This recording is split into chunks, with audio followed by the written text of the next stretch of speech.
The following is rated not safe for work. It contains strong language, adult situations, and lots of spoilers. Discretion is advised. In the criminal justice system, cinematic-based offenses are considered especially heinous. The dedicated attorneys who investigate these villainous films are members of an elite squad known as the Reels of Justice. These are their stories.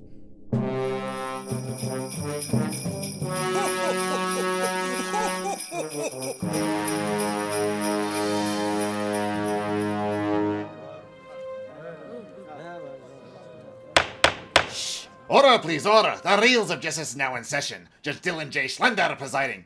All eyes for the Honorable Judge Schlender. Be seated, and welcome to a very special Reels of Justice. I would like to take a moment to introduce friends of the court, the Vern and Kaleigh DuLac, who will be joining us as jurors today. Thank you for your service. The best jury duty I could be part of. The only jury duty I've ever been a part of. Just glad to do my part. Usually I throw my summons away, but today we are hearing the case of The People versus Kirk Cameron's Saving Christmas, a 2014 holiday film about a man who is disenchanted with the lack of religiosity in Christmas, but is shown the truth of the holiday by none other than Kirk Cameron. For those of you unfamiliar with our court proceedings, we are here to determine if this film is guilty of being a bad movie. As always, in this courtroom, films are to be considered excellent until proven awful, and the burden of proof lies upon the prosecution to prove beyond a shadow of a reasonable doubt that this film is guilty. Mr. Big Ben Haslar, you are appearing on behalf of the prosecution. You may present your opening statement. Welcome, everyone. I'm so glad you're here. I love Christmas. I admit it. I love the cookies. I love the fire. I love the tree and the lights. And I agree with Kirk Cameron that there can be something in the air that makes you feel like you want to be more kind, more generous with your donations around the world. And I love hot chocolate. But unlike Kirk, my mug is actually filled with some today, instead of the empty prop that he was drinking from. But have you noticed that there are some people that would like to put a big wet blanket on the inclusivity of the holiday season? People who say, well, it's okay if you like Christmas, but my problem is you don't like it enough. Or one wet blanket posited by our film star says that the problem is that atheists want Kirk to just tone it down and not sing so loud. Look, Kirk, buddy, I don't have an issue with you singing your carols, but 10 p.m. is the cutoff, and you were drunk on eggnog at 12 a.m. on a Tuesday, belting Oh Holy Night at my door, and some of us have to go into work in the morning. Damn! But thankfully, atheists or peoples of other faiths don't seem to be the target of this film. We're more bothered by people who point out that the iconography is appropriated from different winter holidays over the centuries. Nobody is telling you, Kirk, that hot chocolate is bad and that the Druids invented it. And the reason that they're saying it isn't just because it was actually the Aztecs. Maybe we've lost sight of something here. Maybe it's okay to enjoy hot chocolate at Christmas because it's cold outside and it's nice and soothing. You don't have to shove this square peg into a round hole to make it a part of your religion somehow, which is the thesis of this film. And maybe your film is just a front to make you feel good about materialism, despite your gospel's teaching the contrary. And maybe idolifying St. Nicholas for beating the living hell out of some non-believers isn't very Christian. Or maybe, theology aside, some of the filmmaking choices employed here are just real head-scratchers. Or maybe I'll just throw this case so Ryan will forever have it on his conscience that he voted this film not guilty. Thank you, Mr. Chickens. Thank you, Mr. Haslar. Appearing on behalf of the defense is none other than Mr. Maynard Bangs. Please present your opening statement. Your Honor, ladies and gentlemen, first off, before I begin, I'd like to wish everyone here a very Merry Christmas, a belated but happy Hanukkah, a glorious Kwanzaa, a cherished Boxing Day, a confrontational Festivus, and, of course, for our Japanese friends who will be ringing in Omasoka, I say, Yoi Otoshi wo! Ladies and gentlemen, Arigatou gozaimasu. I find myself in an unenviable position here today, defending a film which admittedly wasn't made to appeal to 90% of audience goers. Certainly, I'm not surprised that those of us here may find the content of this film laughable, its ideas ridiculous, but for the audience it was intended for, evangelical Christians who may find themselves having a crisis of faith at the holidays, I'm sure they found the message of this film not only powerful, but relieving. So, I ask you, members of the jury, to keep an open mind when considering this film's guilt or innocence. Try to see it from the eyes of someone who doesn't see the world the same way you do, and maybe, just maybe, if we band together, each and every one of us can help out in saving Christmas this year too. Thank you. Thank you, Mr. Bangs. Mr. Haslar, you may proceed with your first exhibit. I have two longer points that we can go back and forth with. I first want to talk about the filmmaking as a whole, and then in the second half we can get more into the philosophical points it's trying to make. The structure of this film is a 5-minute intro by Kirk Cameron, a 2-minute tease about St. Nicholas, which comes much, much later, Kirk introducing himself again, DeAndre talking to a Christian white, or white Christian, if you were to look him up in the phone book, him tuning out some black guy talking to him, which is okay, because I was too, and then at 50 minutes of these two just talking in a van, interrupted by DeAndre and the conspiracy theorist, followed by a dance number and some not great bloopers. They don't even have the courtesy to run the credits through their not great bloopers. They make you sit and watch it all. And for some reason, Kirk's real-life sister is in this film. The sister who loves Christmas, yet looks bored to friggin' tears, even after her husband is a born-again Christmasian. That's not a real word. Wait. I made it up. Oh, okay. Did they say in that intro, in the movie? Kirk says he's a born again Christmasian at the end. And in the end, in her intro, Kirk says nobody loves Christmas more than her, and the frame they choose of her is her looking at the poinsettias, like they killed her father or something. They have 30 minutes. If I may just make a brief objection. Yes. I mean, obviously this Please. is Kirk Cameron's real life sister, and I think it's, she may not be a professionally trained actress, but it's great. She's not. It's time for the holidays. It's time to spend time with your family, and it's time to make Christmas movies with your family. I think it's beautiful. The two of them and letting his sister be in the movie with him. We'll let She's the not the jury only one who decide. can't act. It adds there's- a little bit of cinema verite to the film. There's her, and then there's DeAndre. He can't act. I mean, his whole character he sure seems like he's racially insensitive. What else? Cinema verite. Yeah.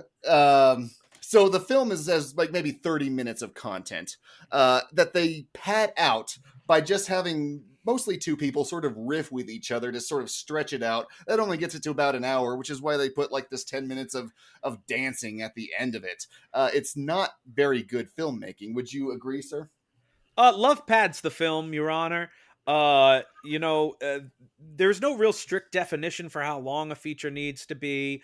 The Screen Actors Guild wants it to be about 80 minutes. There's, AFI about 40. But the point is they wanted to put this in a theater, and if you're going to go see a movie in the theater, they wanted something to be about an hour long. It did roll a little over. So, yeah, they're absolutely padding out the film. They add a dance number. It's to kill some time. They're padding out the film number by more than 50%. I wouldn't say it's all by all the 50%, but I mean, they take their time. For sure. It's a low-budget film. It's a low-budget film. They don't have a lot of money to work with. A lot of it's just shot in someone's house. And so, yeah, they have to stretch a bit. Stretch. That's a very famous theater term. Stretch, drag it out. Keep it going. Waste everybody's time with your nonsense. But the dance number at the end is very important. The whole thing is about how Christmas should be joyous and a time to come together and have fun. That Christmas should be for fun, for goodness gracious, and that's why it's so important that we have this happy moment where Family Force 5, great name by the way, they have their rendition of Angels We Have Heard on High, and I mean that song's been stuck in my head for 2 or 3 days now. Yeah, not to your benefit.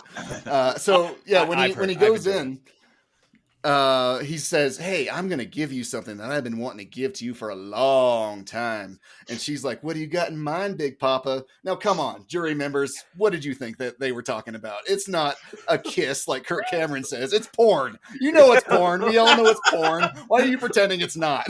Objection. This is, granted, this is his wife.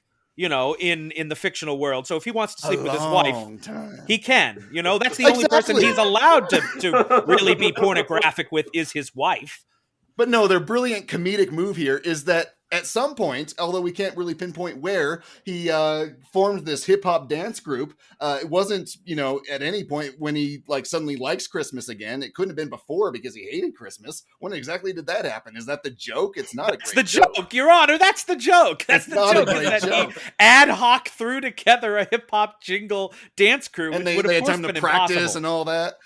Your Honor, hey, you want to be my band? You want to be my band? You want to be my band? All right, order in the court. Finish your point, Mr. Banks. Through Christ, anything is possible, Your Honor. This court does believe in Christmas miracles, so I'll allow it. Mr. Haslar, you can move on to your next point. And then, of course, there's the outtakes where we have the director and main actor eating celery. That's great cinema if there ever was one. I was eating celery before we came here, so... See? Yeah, thank you. You're on my side. You're not saying, here, let's everyone watch me chew celery for dry mouth between scenes. All right. You see, the director promised Cameron a really big salary. Oh, all right. Well, I've never had to declare a mistrial before, and no, today will be no exception. Please continue. Before I get to the philosophical points, I have one more question about the plot. What was this whole DeAndre and the conspiracy theorist thing about? What was going on? I think they put it in the film just to break my brain. DeAndre is concerned about no casual Fridays in his office, and then this conspiracy theorist coworker comes in and says it's actually about a war on Christmas, and then launches into a tirade about burgers being made out of slime and how Area 52 exists, and now he saw it on Fox News. What is going on? And then the scene ends with, you know what we got to do, right? And we never hear from them again. They've got to be trolling me. I mean, come on. What's the reason you put it in here just beyond padding the length? Well, you asked the question. I'll let Mr. Banks answer it if he wants to. The conspiracy theorist sort of sequence, I think, is really interesting. That character doesn't have a name. I think it's played by Raffi Henley. Probably no relation to Don. No. But I think that those people are supposed to seem ridiculous in the film, especially more so the conspiracy theorist than DeAndre. But I think it's also just played to humor. So it does end up going nowhere, really. I think it's just supposed to be bringing some comedy to the film that is otherwise really very somber. Well, pink slime is a real thing, but that's neither here nor there right now. You see? It is real. So maybe he's not so crazy after all, prosecutor. Maybe the conspiracy theorist is on to something. Oh, this isn't 12 Cloverfield Lane, sir.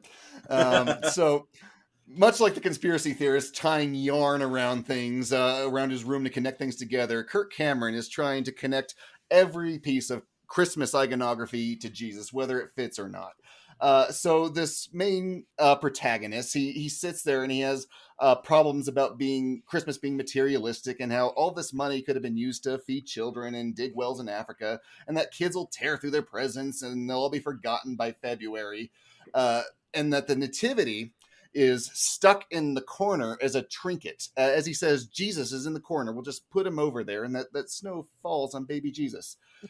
Now, Kirk's rebuttal to this is that they pick the most valuable Christmas decoration you have, and it would be this nativity set, but goes on to talk about Easter, not Christmas, while simultaneously pointing out that the depiction of your traditional nativity set is in some way inaccurate because it wouldn't have been a barn like the one that he has in his house. It would have been in a cave.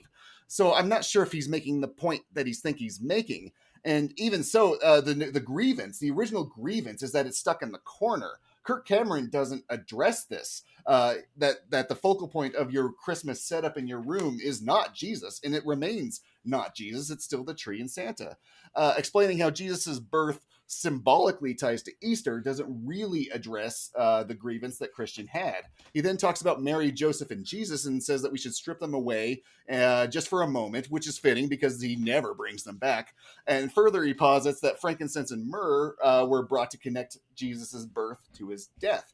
But he curiously omits the gift of gold, which really ties the theme of these gifts together more nicely because in ancient Rome, frankincense and myrrh were a rare import, thus making them valuable. Just like I never heard about Jesus holding on to these saps and using them in his death, Cameron's arguments here are specious, and they do not really address the original problem.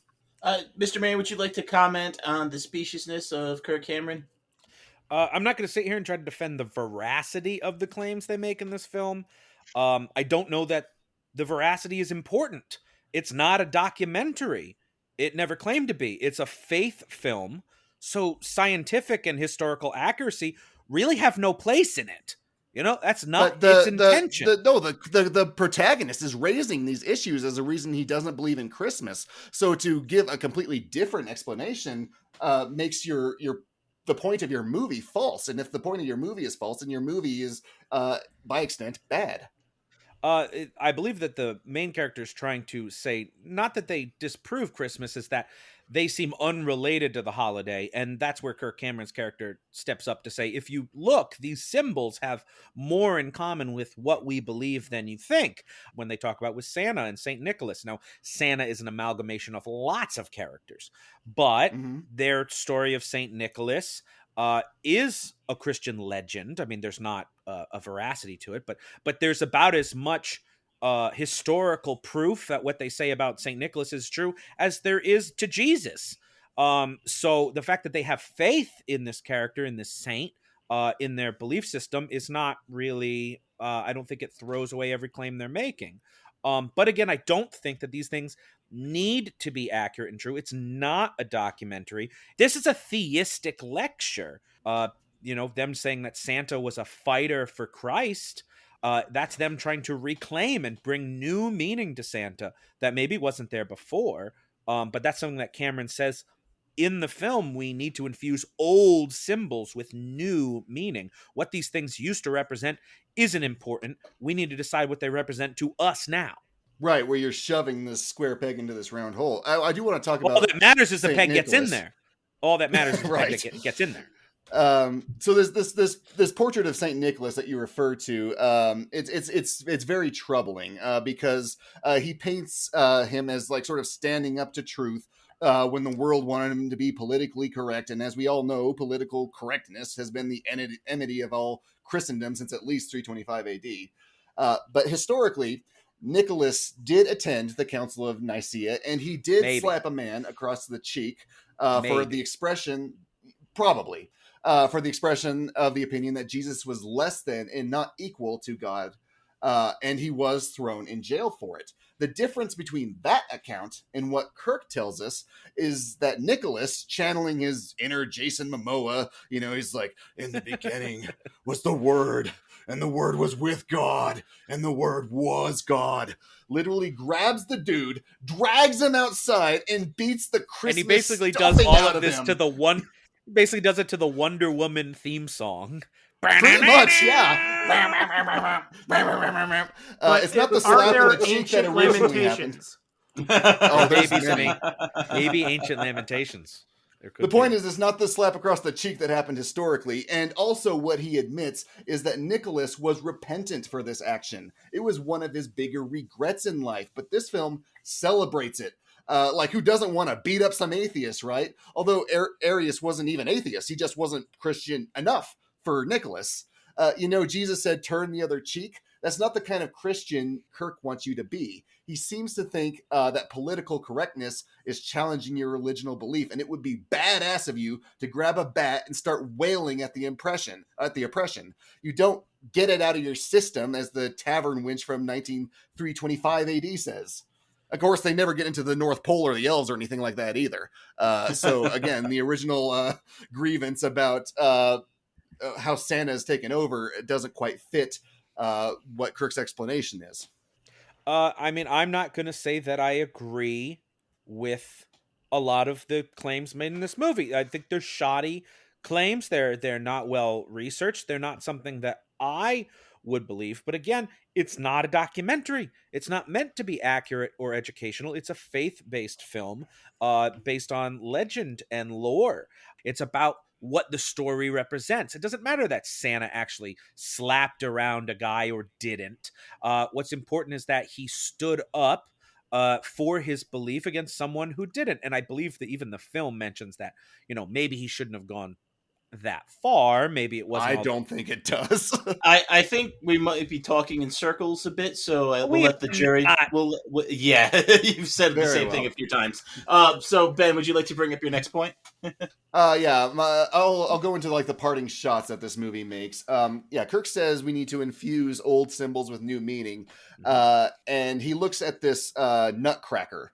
And this very British beefeater looking soldier, and he tells us that, hey, that could be Herod's troops. Why not? Basically admitting that he's just pulling this stuff out of his ass to make it all connect. That this whole film has been nothing but him trying to make things make sense where they don't make sense. It's also a slap into the face of the 50 minutes we sat in the van with Kirk telling us that everything in the party was already and always has been connected to Jesus. No, apparently not all of it does. And if it doesn't, you need to make it. And he serves a quick 180 at the end when he says, okay, maybe they're not all, so we need to make it. All of Christian's complaints are still valid. Everything that he was complaining about in the valid, Kirk has not refuted a single one of them. And the last insult to Jesus' commandment to lay up not for yourself treasures on earth where moth and rust doth corrupt and where thieves can break in and steal, but to lay up for yourselves treasure in heaven. Kirk, in an attempt to make rich Christians like himself feel better about their lavish decadence, because Jesus was an ethereal being made material, he says it is right to celebrate with material things. So Cameron is worshiping a material god, so he's a material guy. Material. So you'll notice he's living in a material world. Right. So he's a material girl. You notice they never circle back to the whole feeding children or digging wells argument that was at the beginning of the film. The Christian character, no longer cares. Kirk has, quote unquote, saved Christmas by making the seemingly one of Christ's more devout followers forget about the real issues that he brought up and dive into the feasts and the presents. Good job. But thankfully, while this film markets itself as a Christian film, it seems that most Christians agree that it's not great. Because of its abysmal rating on Rotten Tomatoes, Kirk even pled with Christian viewers to rate it up because, quote unquote, we decide what families should see, not critics. As if critics are on some anti-Christian tirade. Or maybe your film just isn't that good. Dude, the prosecution rests. Thank you, Mr. Haslar. Mr. Bangs, you may now present your case. Well, just a brief point about those material things and giving material gifts. I mean, Jesus was brought material gifts, like you said, frankincense, myrrh, and gold. That happened in the Bible. Did he reject them because that he's an ethereal being? No, But they should be donating their food and digging wells, which they never circle back to. I don't know that they need to be. I think that the whole point is that Christian's kind of a stick in the mud. He's not being a fun evangelical Christian. There's a fun way to do it. You can hip hop dance and listen to you got those two massive refrigerators for a reason, dude. Let's serve a feast, right? Exactly. You could have an auto-tuned Christmas carol rock in the background. You can have a little bit of fun. But for my first point, I want to talk about, in this courtroom, we often talk about a film's intentions being important. So let's examine this film's intentions. What are its goals, and how does it achieve those goals? First off, this is not a film made for you and me, Ben. And by that, I mean non-evangelical Christians. And in some cases here in this courtroom, we have outright atheists. I know Vern is a Zoroastrian. I never heard that before. I like that. Yeah. This film was not made for us. We were never expected to go see this film. And it's level okay. 4 Laser Lotus. And it's okay to have a niche audience as long as you take that into consideration when making the film and you keep the budget realistic. It's okay to aim at a target demographic. in the spirit, this film, as you said earlier, does not try to take aim at converting atheists. It's not trying to persuade you and me or anyone else that doesn't already have some of these beliefs going into the movie. This film is strictly meant and aimed to be a manifesto within the evangelical community with a particular message to those followers. And I think it accomplishes that goal very simply by having character A, who happens to be Kirk Cameron, explain these ideas very slowly to character B, who is basically a stand-in for the viewer.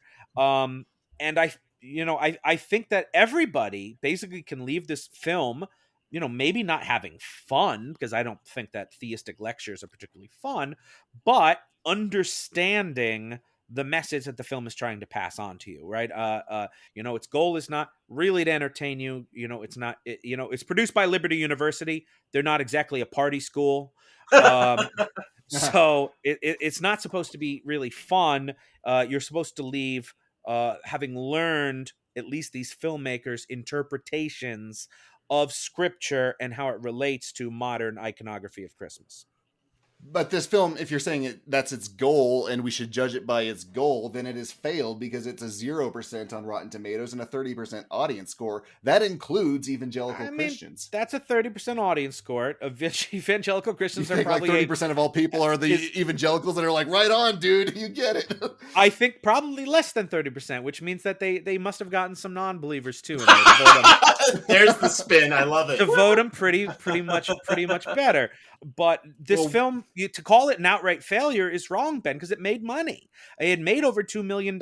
So people when you have a low budget, it's not easy. It's not hard to make money. Is it? There's definitely movies that especially if you got like a target money. audience like this. Is like anything with Christmas on it. Just watch Hallmark. Like anything with Christmas on it, people are watching just based on that alone. There you go. So they knew what their audience was. They aimed small. It doesn't mean the content is good. It was a limited engagement run. I'm saying it stayed in its lane and it knew its goals. It knew exactly who it wanted to direct a film at. It knew the message it wanted to send to them. Everyone that wanted to see it probably saw it. It got in, it got out, it made its money, it spread a message. And I basically rest on that because I think that's what the film sets out to achieve and achieves it. That's like a Tyler Perry movie is what you're saying. Why not? All right. Both sides have rested their cases. The attorneys will now present their closing arguments. Mr. Haslar, you have the floor. He hates atheists, so don't roll the dice. He'll split your head open, won't even think twice. Santa Claus will beat your ass down. At least that's what Kirk Cameron idolifies when he says saving Christmas by knocking down straw men that Christian has put up for him. He only takes the low-hanging fruit. He doesn't go so far with his flawed argumentation to say, what does eggnog have to do with Jesus? Or Yule logs? Die Hard 2, the elves making toys, mistletoe. Come on, Kirk, keep up, bud. What about the Red Ryder BB gun with the compass in the stocking thing that tells time? Rudolph, the song Santa Baby. Was Greensleeve somehow always what child is this? Come on, what do all of these have to do with Jesus? Let's get cracking. Or is this somehow overloading of material goods of Christmas the answer to the protagonist's original problems about how all of this could have been used to help the poor? Why don't you just admit that you're rich? You like being rich. You like having big, lavish parties where you can have people come up, where you don't like having people come up and point out the hypocritical nature of your existence. And you flipped out. You created this film just so that you and your rich friends wouldn't have to feel bad about themselves for having their rich Christmas party and saying that it's all about Jesus somehow. This is not a film Jesus would celebrate, sir. Critics hate your film. General audiences hate your film, and even Christian audiences see right through your film. The holidays are meant to be a joyous time, so go to your church, celebrate the birth of Jesus, go caroling and get drunk on your invisible hot chocolate, but don't dampen others' holiday spirits by making it all about your religion and only your religion. You can admit the winter solstice idea plugs right into Advent, can't you? And then that it wasn't your original idea, but it plugs in just fine. Now, I'll rest my case on that and let Maynard get on to forming his hip-hop dance group celebrating the joy of the gospel that he as one man cannot accomplish on his own. Merry Christmas, happy holidays, and let's all play the favorite holiday song, Kirk Cameron roasting on an open fire in hell. Oh, wow. That's harsh. No kid. At least have the decency to feed him to some lions. All right. Mr. Maynard Bangs, please present your closing argument. Lights, please. And there were in the same country shepherds abiding in the field, keeping watch over their flock by night. And lo, the angel of the Lord came upon them, and the glory of the Lord shone round about them, and they were sore afraid. And the angel said unto them, Fear not, for behold, I bring you tidings of great joy, which shall be to all people. For unto you this is born this day in the city of David a Savior, which is Christ the Lord. And this shall be a sign unto you, ye shall find the babe wrapped in swaddling cloths, lying in a manger. And suddenly there was with the angel a multitude of the heavenly host praising God, and saying, Glory to God in the highest, and on earth peace, goodwill towards men. That's what Christmas is all about, Charlie Brown. Now, this passage is from A Charlie Brown Christmas, another beloved holiday classic that actually has some parallels with my client today. It's also about someone who's losing their faith in Christmas, feels it's too commercial, and another person has to explain to them that beneath the commercialism, there is still a unity that Christmas brings out in all of us. Friendship, family, togetherness, generosity, and all of that peace and goodwill towards men stuff is still completely doused in religious zealotry. And yet it's still a Christmas classic. So I implore the jury, don't be that guy in the car. If you can forgive A Charlie Brown Christmas for its religious zealotry, you can forgive Kirk Cameron Saving Christmas too. Thank you. Thank you both. Members of the jury, Mrs. Kaleigh DuLac, Mr. Santa, rearrange the letters and you get Ryan Luis Rodriguez, and our very special Christmas crossover guest, the Vern from Cinema Recall, available now wherever you get your podcasts. You have all heard the facts concerning this case. It is now up to you to determine if this film is guilty of being a bad movie. The bailiff will escort you to the deliberation room to render your verdict. If you ask me, Ernest P. Worrell was better at saving Christmas. The man's a national treasure. Mrs. Foreman. Right. So, yes, Mrs. Foreman, please, if you will. I would like to open with a couple of counter arguments to the defense. He said not having fun was not what this movie was about. It wasn't about having fun. It was about defending Christmas. But then at the end, we end with this huge hip-hop sequence that was uncomfortable and awkward. So how are we saying that this movie isn't supposed to be whimsical and fun when you've got these weird, semi-racist interactions with the guests that just leave you feeling kind of awkward but are supposed to be obviously hip and fun? So I don't fully agree that this movie wasn't supposed to be fun. I just think that it failed at being fun. Also, to equate it to Charlie Brown Christmas felt very wrong to me. I absolutely love Charlie Brown Christmas, and if this movie had done an excellent job at being a fun Christmas movie, I think that we would have seen his defense and agreed with it, regardless of who the audience was intended for. The movie itself failed as a movie. So the message, as our defense wants to say, is irrelevant because we can't seem to understand it since we are not evangelical Christians.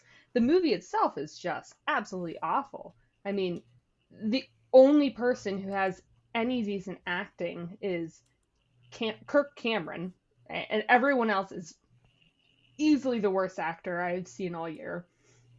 The plot line is terrible. We spend way too much time in this horrible car with them ad-libbing at each other. It was incredibly boring. As the prosecution had mentioned, you don't need much to be a Christmas movie. People are willing to watch just whatever that goes on the Hallmark Channel. And I am guilty of this. I have watched terrible Christmas movies. This one took the cake. I was bored to tears. And I even watched it a second time, trying to revive okay, what is this really trying to tell me?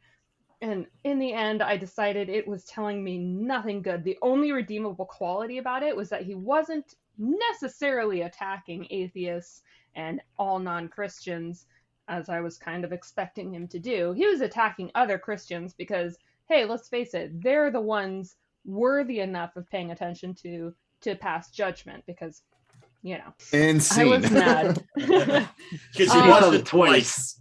Yeah, twice. All right, sorry, just finished chewing on my celery over here. Let me. Great outtake. We need to record that because that's cinema gold there. All right, so I rest my argument on the fact that maybe we should just leave this whole thing to the Jews. I know I didn't bring up the Jews before, but I have to say I feel like the Jews need a rebuttal as to why Christmas is actually really Jewish. I mean, talk about Jesus. He was a Jew. Talk about the Christmas tree, actually a Hanukkah bush. And the top 5 Christmas movies of all times written by Jews. So maybe the evangelicals need to take a back seat and let the Jews write the Christmas movies from here on out. This was not a great movie. Right? You have to ask someone else a question now. Or You're the someone 4-person. 4-person. Okay, so Mrs. Vern, Yes. Vern. Yes, Miss Kaleigh. What are your thoughts on this movie? Guilty, not guilty? Well, Mrs. Kaleigh, let me say one quick thing here. When I went into this movie, I went into it with a very open mind. I went into it as I know I am not the target demographic for this movie. And that's fine. So as I was watching it, I was thinking like an evangelical Christian. I was doing my best to think and behave like an evangelical Christian. And I gotta say, it starts off really kind of weird because you have this guy with a beard, kind of like Mel Gibson, as like Santa Claus. He's like at a bar, he's drinking, and this girl comes in, she's like, he's here. And the guy's like, who's here? And he's out here by the manger. And the guy just like leaves there. And It's now Tavern. Tavern, sorry. And so we're cut to Kirk Cameron drinking his very faint hot chocolate, talking about all the things of Christmas. And I'm thinking, all right, I'm in a different movie now. What the hell's going on? And that seems to be the whole thing. It keeps having this total switch. So like when it's like Kirk Cameron and he's talking to his brother-in-law and everything, it's got this lighthearted tone to it. And yes, his brother-in-law, which I think is the director, if I'm not mistaken, It is. he's having issues with the whole holidays. I think it's too materialistic. I'm like, if you think it's too materialistic, what are you doing in such a big house, buddy? All right. But that's beside the point. Kirk Cameron describes for him like all the things that are materialistic have things to do with Jesus. Like our Christmas tree is actually a cross. And that's all you have to think about Christmas trees. I'm like, okay, fine. The nativity is all about dead babies. So when you see a nativity, all you really be seeing is just dead babies. All right. So What movie did you watch, Vern?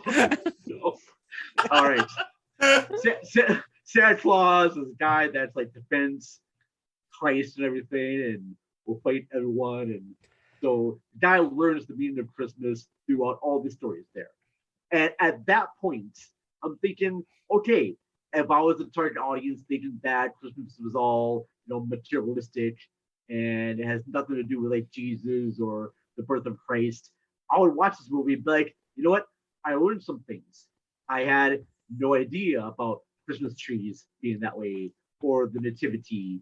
And it ends on a very lighthearted, message with the brother-in-law jumping into Santa's arms and them having the photo montage. And I'm thinking, okay, great way to end the movie. And I was willing to give this like, you know what? That wasn't bad. And then it goes on to the feast. And Kirk Cameron talked about materialistic goods and everything. I'm thinking, all right, you don't overboard with this now. And then we get the goddamn dance number.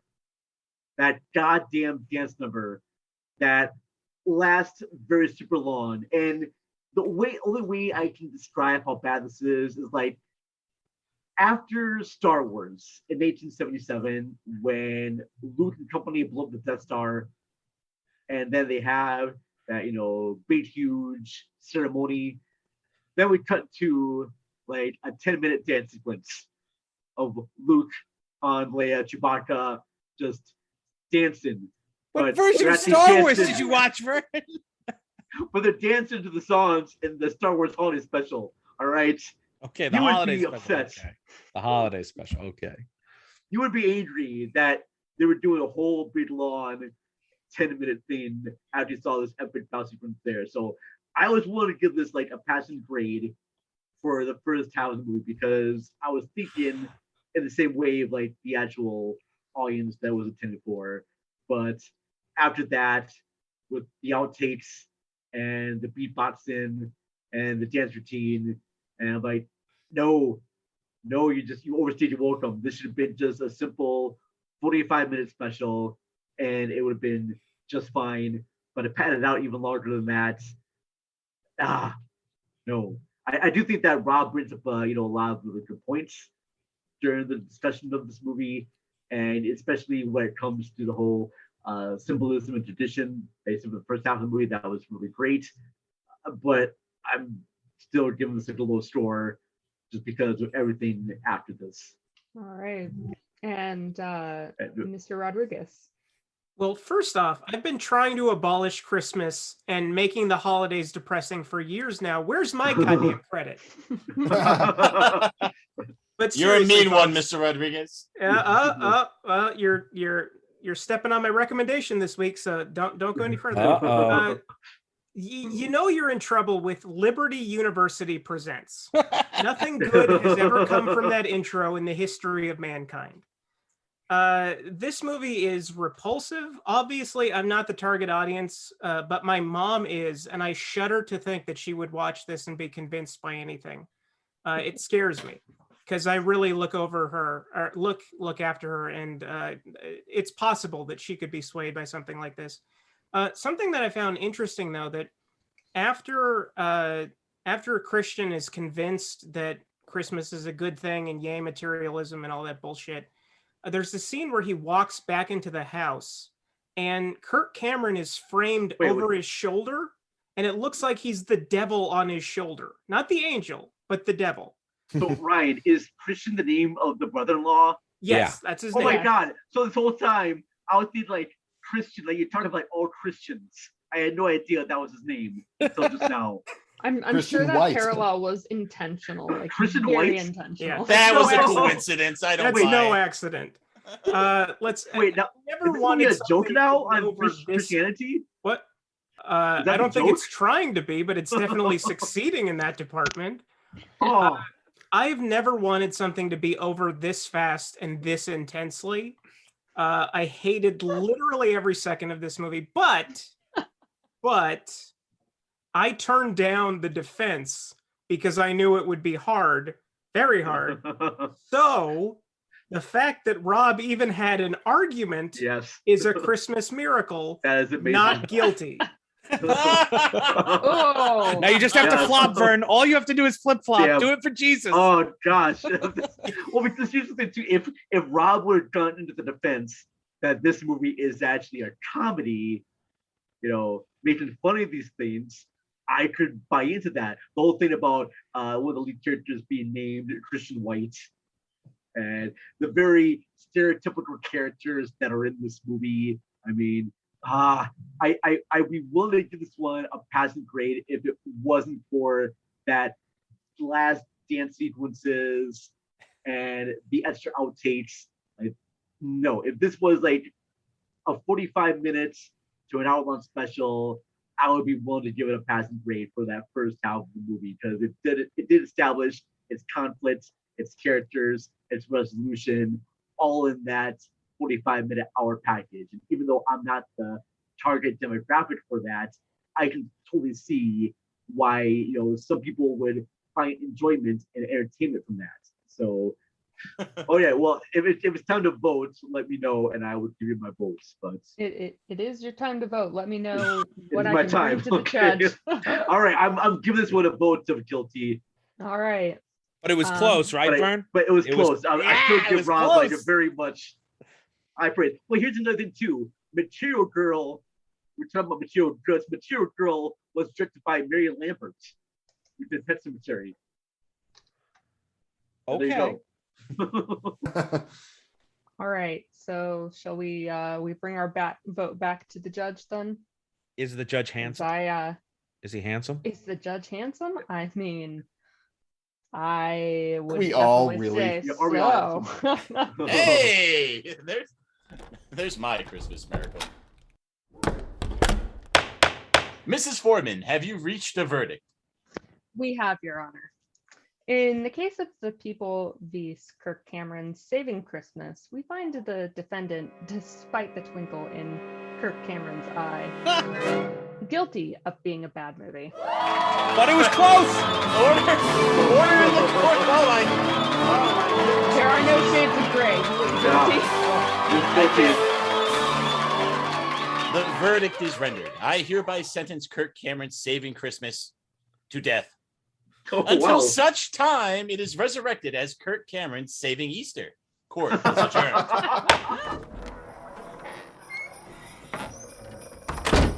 This is Mumbly Claus reporting to you live from outside the Reels of Justice. Ho, ho, ho. Mr. Haslar, would you care to share your thoughts on the jury's verdict? I would, Mumbly Claus. 5 words. Final Fantasy, the spirits within. How does it feel? How does it feel, Rob? I know you had your heart sunk into winning this case, and you lost. You knew you were right, and you lost. How does it feel? That's it. Thank you. We don't have hostility on Christmas. And here comes Maynard Bangs. Excuse me, can we get a word on how you feel about today's verdict? Hey, how's it hanging, Mumbly Claus? I still didn't get that dump truck I asked for you last year. I don't like you that much, so you're never getting it. Damn it. Mumbly. This was a fun exercise, right? It's hard to. This is not the kind of movie I'd like. It's not even the kind of movie I think is good. I think it's a bad movie. But I went in with all my heart and I tried to defend it to the very best of my ability.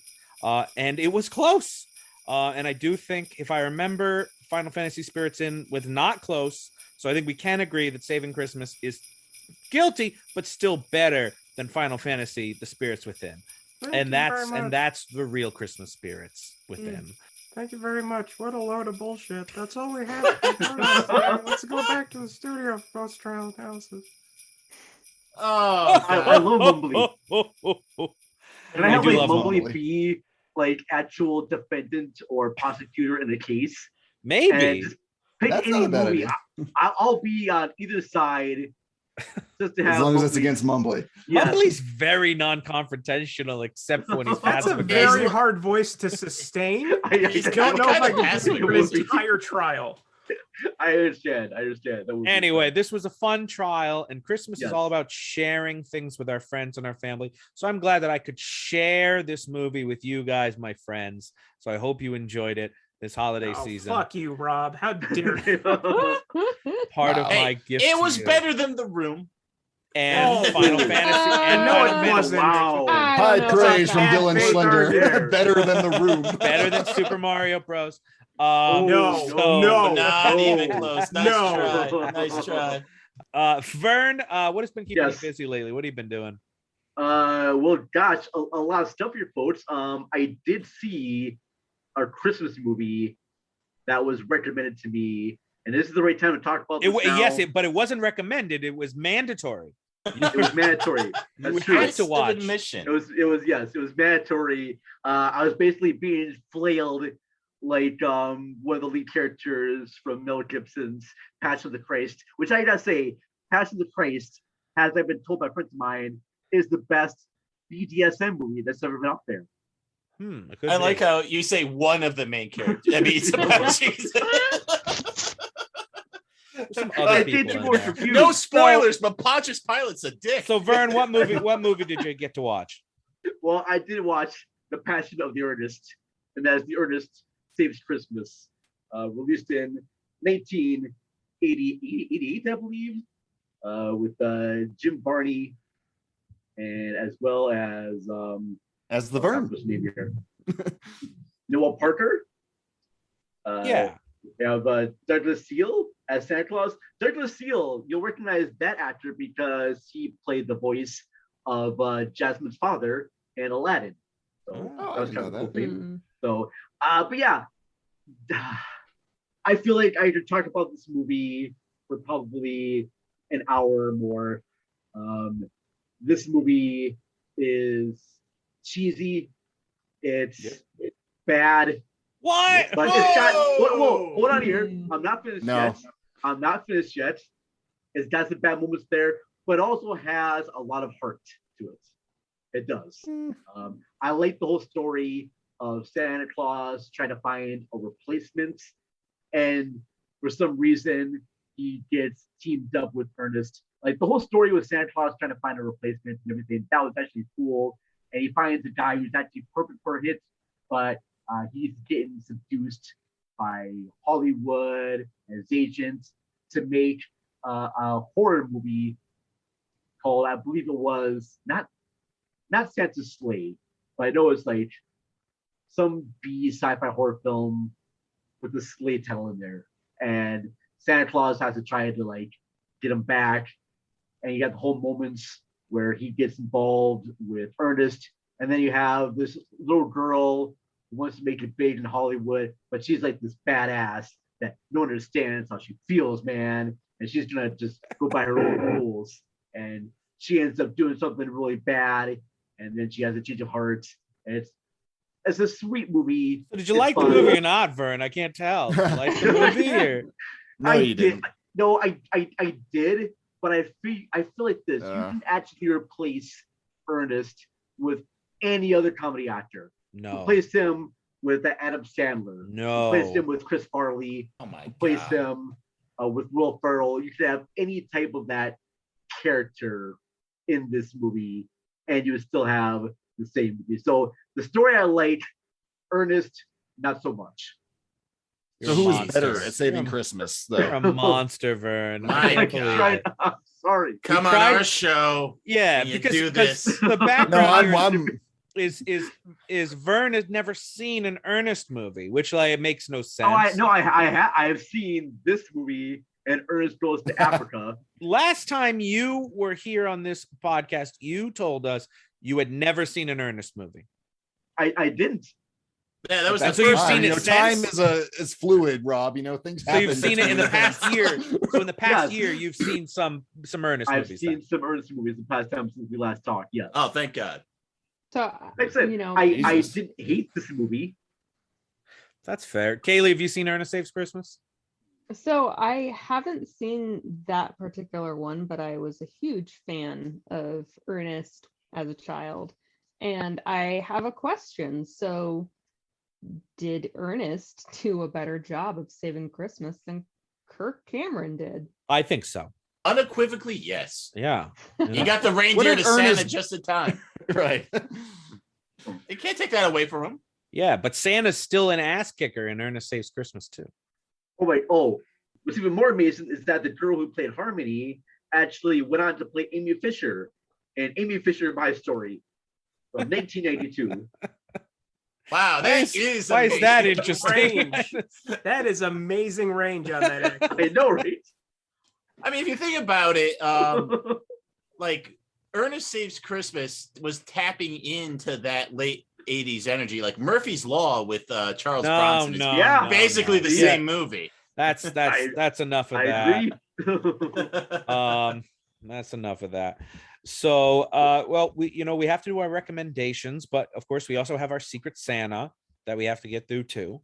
So that'll be first. So Ben, you're gonna get your gift first and get to give your recommendation. So Vern, it looks like you were his Secret Santa, so you got to give Ben his present. Okay. All right. Let's see what we got here. It's 50 Reasons Why Howard the Duck is the best movie ever made. This is because I voted you down on that jury, isn't it? Who Oh. wrote that? By the Vern. Thank Oh, you. nice. Whoa. It's your own book. Did you Giving really out his sign own it? book? No, you didn't even sign it. Oh, shit. Damn. All right. Well, my gift to everyone is I'm going to recommend the one Japanese Christmas movie I know about. It's very fun. It's Satoshi Kon's Tokyo Godfathers, which is an anime that takes place on Christmas Eve in Tokyo and features 3 homeless people who stumble upon a baby in a pile of garbage, and they take it upon themselves to find the baby's home. It has humor. It has heart. We dive into each of these characters' lives and what led them to the state that they're in right now while still keeping the energy going. You've seen Batman Returns and Iron Man 3 and all those traditional Christmas classics a million times. Why not watch something non-traditional this year and give Tokyo Godfathers a shot? Sounds good. Good choice. Really good choice. You've That's a seen great this, movie. Vern? You've seen it? I have. It's a classic. A classic. Well, Vern, It is a Vern classic. says it's a classic. It's an up and coming classic. All right, and so now, Kaleigh, it's your turn. Who had Kaleigh as Secret Santa? I did. Oh, All right, let me just open this. Shaking it kind of feels like alcohol. Oh, okay. So it's a bottle of wine with extra Jesus blood in it. Okay. Nice. That was hard to Note- find. That was not easy. delicious. So the note says, so you can taste the Christ in Christmas glog.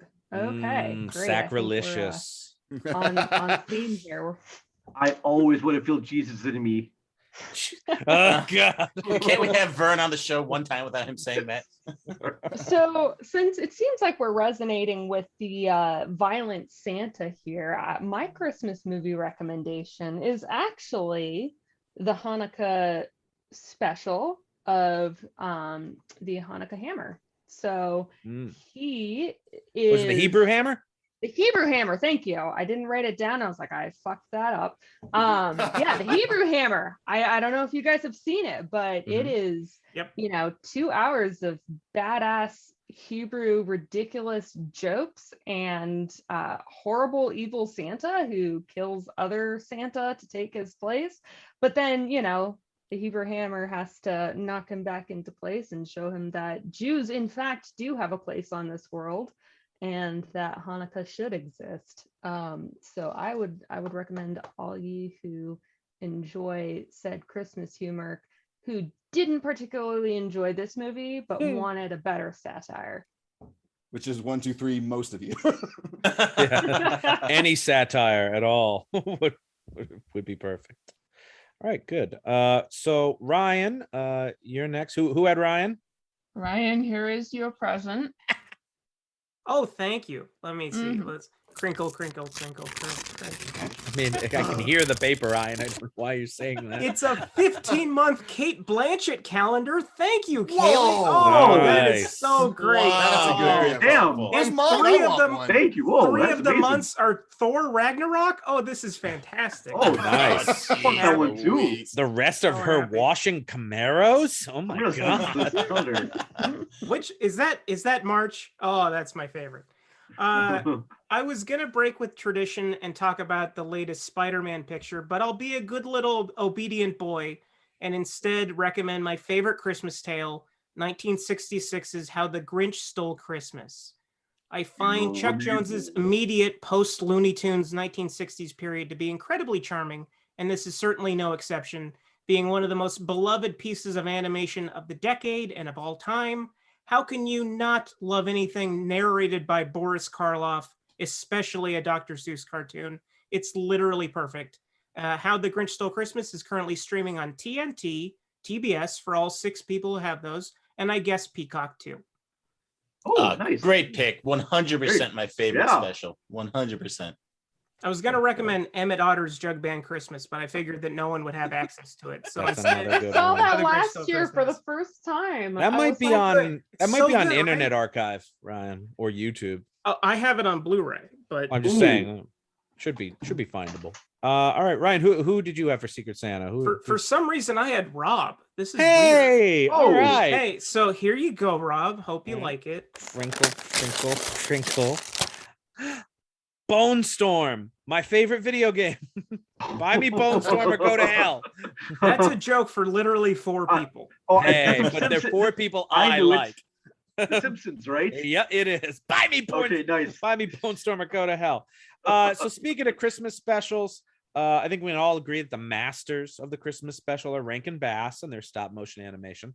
And the one I'm recommending wasn't as popular when I was young, so I don't think I saw it till I grew up. I don't remember ever seeing it on TV, but it's made more of a resurgence lately. I've seen it on TV recently, and it's 1974's The Year Without a Santa Claus, a disheartened Santa voiced by Mickey Rooney, the #1 box office draw from 1939 through 1940. Wow, spanning 2 decades. Oh God. Decides he's taken the year off, and the 2 of his elves take it upon themselves to find proof that people still believe in and treasure Santa. The real highlight of this special for me are the Miser Brothers, Heat Miser and Snow Miser, and their super catchy song that will stay stuck in your head for days. It's currently streaming on Amazon and whatever the fuck Fubo is. Stop stealing my shit, man. No. Poor Ryan. Poor So tired. Ryan. All right. Now who did I have for a Secret Santa? Oh, Dylan. Hey. Here you go. Oh my.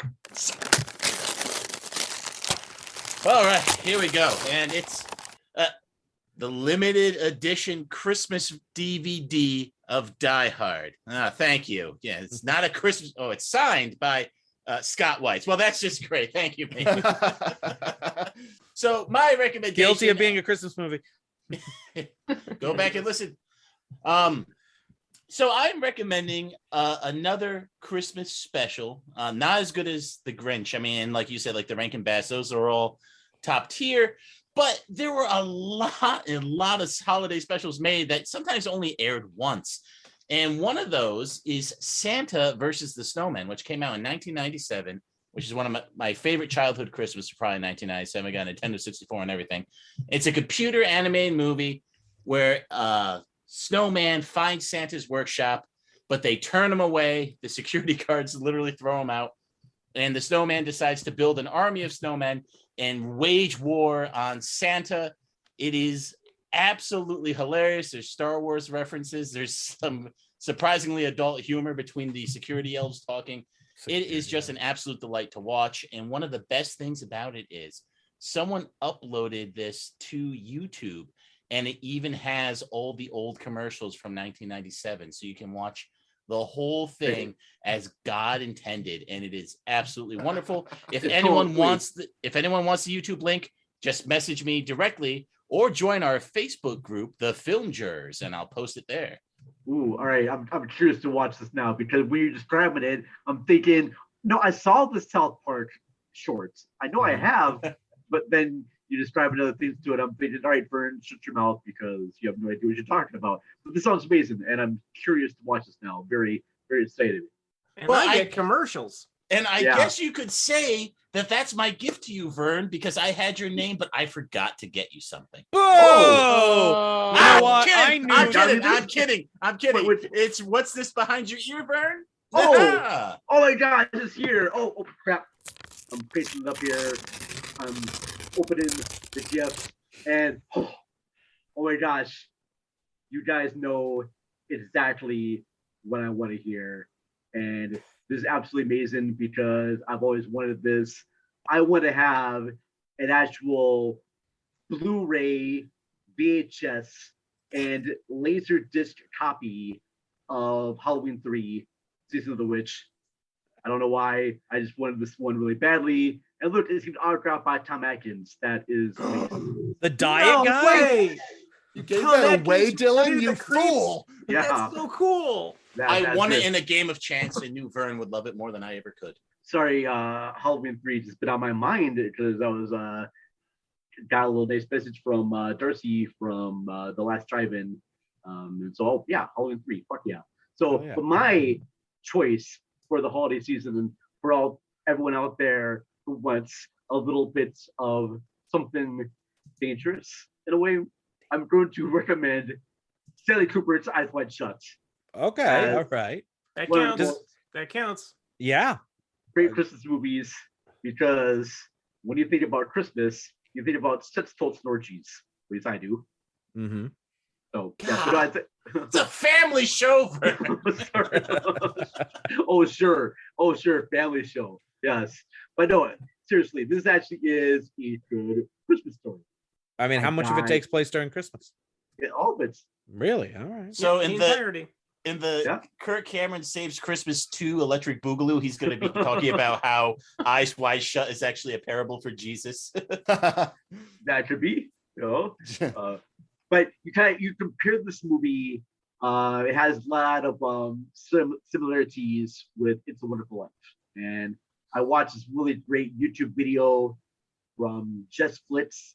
You can find her at Rainbow Rose 89, I believe. And she has this great essay about Eyes Wide Shut that just totally opened my eyes to how this is a Christmas movie, and it's amazing. So it's my new favorite Christmas movie that I had no idea was a Christmas movie. And hey, if it's not Max right now, if it's not Rainbow Rose 89, we're come from Reels of Justice. Hello. Here's the thing too. It's not HBO Max. I'm not quite sure if HBO Max has the international uncut version. Oh, that's or true. the Yeah. US That's a good point. theatrical cut. So just be wary of that. So pick it up on Blu-ray or DVD. You get the uncensored version there. Wait, I'm pretty sure I saw the American one. There's less. There's a more uncensored one. Yes. Yep. Well, I'm gonna have to find that. Because the rated one has a bunch of like silhouettes of people watching set scenes, and the international cut, that's all taken out, so you can actually see the full orgy sequence. Huh? I remember seeing a lot of the orgy sequence, but not enough of it. Not all of it. Apparently, no. If I can get more, why not? You know, you can never have enough orgy. Am I right? Mm-hmm. And what a great way to end our Christmas show. I know, right? I know. Hey, you know, God invented the orgy. So Yeah. Exactly. Exactly. Lupercalia, look it up. Caligula. Isn't Caligula a Christmas movie? I think you're reaching there, Vern. There I you think go. you might be reaching. Okay, all right, but I mean, if that, Kirk Cameron could do the Nutcracker to Herod's troops, I think anything's fair game here. with that, we are all at a show for maybe forever, but definitely for this week. We want to thank our guests, Kaleigh. Thank you so much for joining us, Kaleigh. Mm-hmm. We'll have you back anytime. Anytime Ben will let you hang out with us. And thank you, Vern, for joining us. Just hear those sleigh bells ringing and tinkling too. Hey, not exactly the words, Vern, but that's okay. Come on, it's lovely weather. We'll sleigh right together with you. And we hope that everyone else will join us again as well as the reels of justice keep turning. Orgies. Count it. Oh, God. Please follow us on Twitter at Reels of Justice, Instagram Reels of Justice, and Facebook.com/Reels of Justice.